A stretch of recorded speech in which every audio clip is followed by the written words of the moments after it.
Rating the ramen that I ate in Fukuoka, Japan.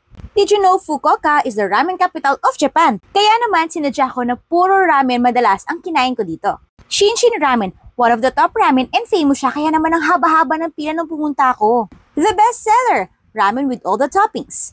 Siyempre, I ordered gyoza. Nagulat ako, 8 pieces agad. Masarap naman, like yung broth. I'll give it 4 out of 5. Then I went to the izakayas naman. Hakata Ramen Sanyu. I ordered ramen noodles and barbecue yakitori. In fairness, masarap naman. Light lang yung broth pero parang medyo dry yung pork, so 3.5 out of 5. Tapos yung yakitori, ang sarap! 5 out of 5. Next, Maze Soba. May bonus pang Japanese na marunong mag-Cebuano at mag-Tagalog. Special ramen without the egg.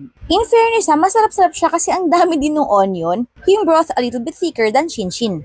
4 out of 5. Yung factory ng Ichiran Ramen nasa Fukuoka. Kaya syempre, nag-Ichiran Ramen tayo. As expected, mas thicker at mas creamier yung broth niya. 4.5 out of 5. Nagahama #1 ramen restaurant, Gion Branch. Wonton Ramen. Syempre may side ng gyoza. Ang mura lang niya pero masarap. Light yung broth, sakto lang yung saltiness, wala masyadong laman yung wonton, pero malambot yung pork. 4 out of 5. And gustong gusto ko yung gyoza, napakamura na, ang sarap-sarap pa. Lastly, Kouchan Ramen. I got this black garlic ramen na sobrang rich ng broth and super matataste mo yung garlic niya. Yes, masarap siya.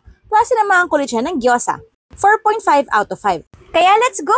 Mag-ramen food trip na tayo.